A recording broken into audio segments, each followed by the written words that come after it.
Parts of the tax plan in the budget right now that you think are going to be saved? Well, I don't want to get too premature. I mean, I haven't talked to I'm letting the finance committee do their part. We're still in subcommittee conversations, of course, and we're going to do the best we can with the current situation that we're looking at in the future. So we're going to do the best. Of course, I do plan on seeing that we'll facilitate some kind of tax cut. It just depends on what that looks like in the future. So you do expect some kind of a cut? Yeah. In the income tax?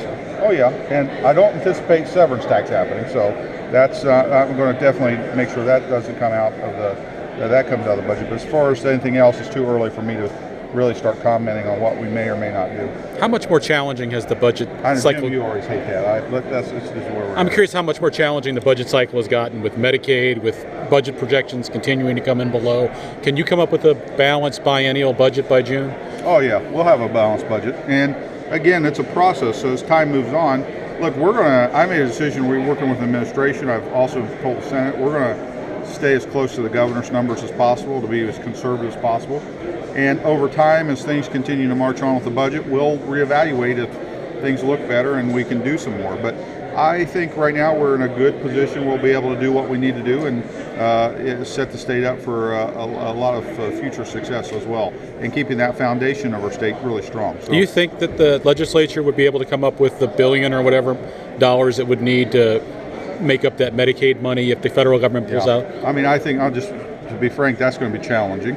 But, as far as what the federal government's going to do or not do right now, I'm just not going to get into a guessing game. There's a lot to still happen with, the bill. There's a lot to happen, a lot of differences of opinion, so we'll see what happens. But in the meantime, we're going to operate with what we have and continue to find ways to make it effective and efficient, and that's where we're going to focus on in this budget. Where does the money come from for a tax cut if you don't do the kind of tax increases that the governor's calling for? I think we have some wiggle room to do things, and so there's those areas that we'll facilitate something in this budget, and you'll see that as we roll it out. What areas would you be talking about? I'll stand by. Wait. You guys always want me to give you everything up front, and then it takes away all the excitement. What the heck? Oh, your camera showed up, Chow. Sorry about that. Doesn't seem anybody's liking this whole